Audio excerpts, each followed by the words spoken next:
Hi guys, my name's Lola, and I'm 15. I keep wondering why people always say that it's better to be a good and kind person. Because recently I experienced something pretty unpleasant, which I doubt would have ever happened if my parents and I were not as nice as we actually are. The first thing you should know about my family is that we are sort of wealthy. We live in that big house in suburbia with a pool and a garden, and my parents are members of various social clubs.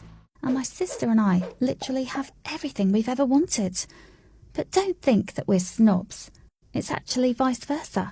Honestly, a few times I've overheard other people talking about our family, and everybody really loves us and admires the fact that our parents have managed to stay unspoiled with their money and that they've brought me and my older sister Alice up well. Ain't that delightful? As a matter of fact, we had a number of helpers, as my dad called them, who took care of us and looked after our property. And the most important of them, and the closest of our family, was our housekeeper, Rhonda. We met her 5 years ago, and since then, we never had any trouble with her. She was a great cook. She kept everything in the house in order, and she was an extremely kind woman who was devoted to her family and called me and Alice her precious girls. One day we were having that after-dinner family time, as we usually had, when Rhonda came up to my dad and said that she wanted to ask him for a favour. You see, she had left her home country to provide a living for her family and came here to work with ours, and she left her son with her husband.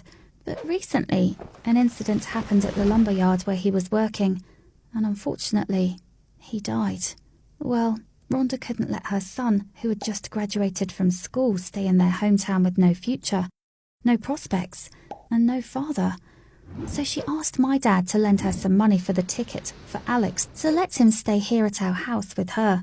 She also promised that he had always been a smart and hard-working young man, and that maybe he might be useful here as a gardener or a pool boy or anything else. It would be a great possibility for him to start his future, she said. Of course, Daddy said that he would be happy to help Rhonda, and in a week or so we had a new helper at our house. Alex looked like he had just walked off the cover of a magazine or something. He was tall, dark-haired, with green eyes, and when he was gardening for the first time and took his shirt off, I couldn't help but stare at his six-pack abs. It's no wonder that I immediately felt some kind of an attraction toward him.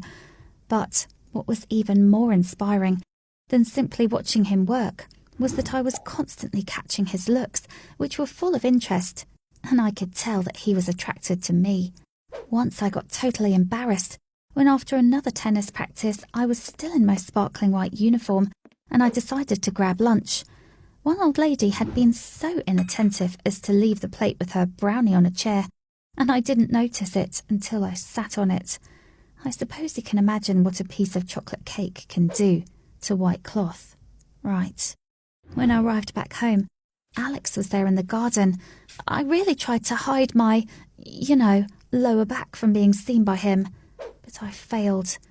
I was probably feeling too shy about being next to him, or it was completely not my day, but I tripped on a slippery spot and barely fell down.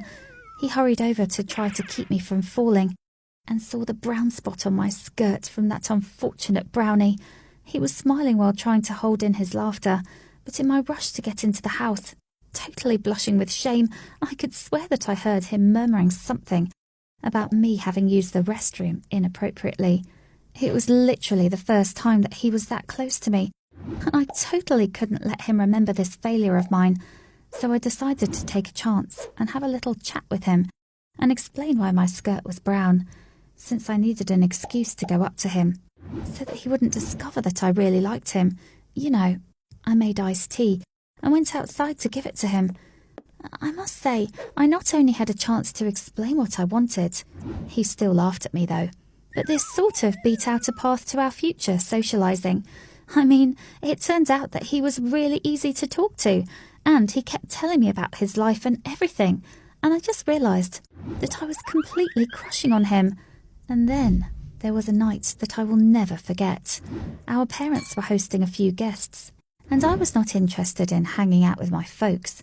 So after dinner, I just went to my room and snuck up on the roof through the window. I sometimes did this to, blow the cobwebs away. and I got really scared when suddenly somebody touched my shoulder. It was Alex, who had already noticed this little habit of mine, and now, when both my parents and his mum were busy with our guests, he decided to join me to try to do the thing that he'd wanted to do for a long time. And then he just leaned closer to me and kissed me. Oh God, it was my first real kiss, and I just couldn't believe that the guy I really liked felt the same way about me. We spent almost an hour on that roof that night, and he was talking about his feelings and about my beauty and everything, and I was just sitting there looking at him. And I could bet that if a single soul saw me afterward, they would know exactly what had just happened, judging from the joyful look on my face. As you might have guessed, we started dating. We met each other mainly hiding somewhere on our property at nights, because, both of us were pretty much busy with our own lives during the daytime. Besides, Alex was sure that if my parents found out about our relationship, they'd get mad and even fire him and his mum. I, on the other hand, was pretty sure that nothing like that was going to happen, because my folks have always been on the other side from all those class prejudices, and so on. Apart from that, I hated the secrecy, since I really wanted to brag about my hot boyfriend to everyone around. One day, I actually did, and this caused a lot of problems, of which I had never even thought of before. I came home earlier than usual, because one of my tennis sessions had been cancelled, and saw Alex at the pool. Apparently he was trying to fix something there, so in order to somehow surprise him, I crept up behind him and covered his eyes with my hands.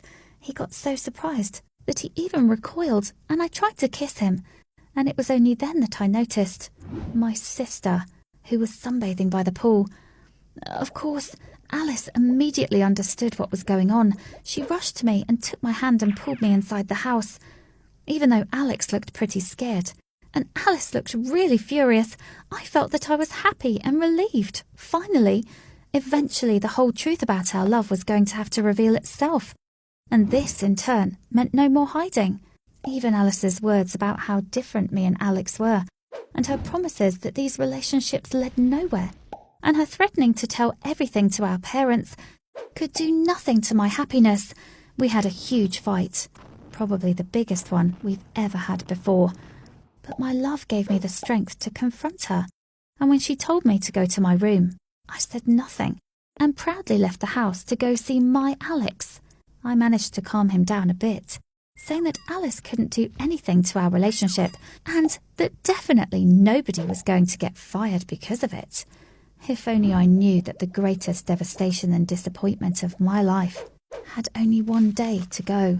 The next day after school, I headed directly to the guest house where Alejandro lived. I knew that Alice would inevitably talk to our parents, of course, if she hadn't already, so I decided that we had nothing else to hide.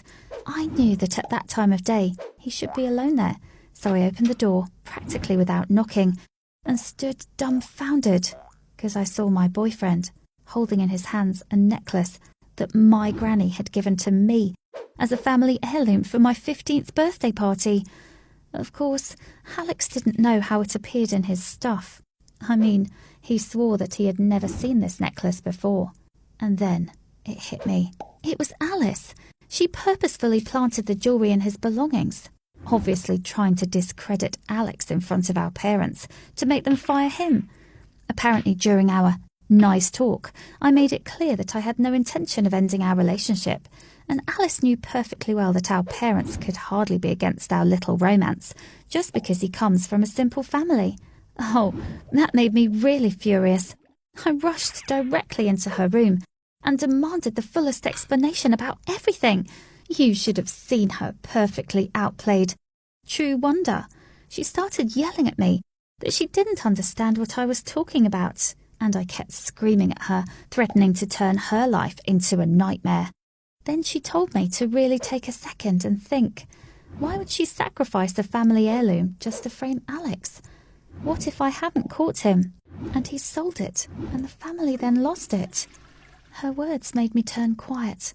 I suddenly remembered one moment when I came into my room and found a nice bouquet made from flowers from our garden on my bed. Alex wanted to surprise me, And so he had a chance to just be in my room on his own. Maybe it was then that he could have stolen that necklace.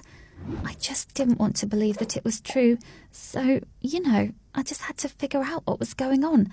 So I went to the guest house again, but this time I was followed by Alice.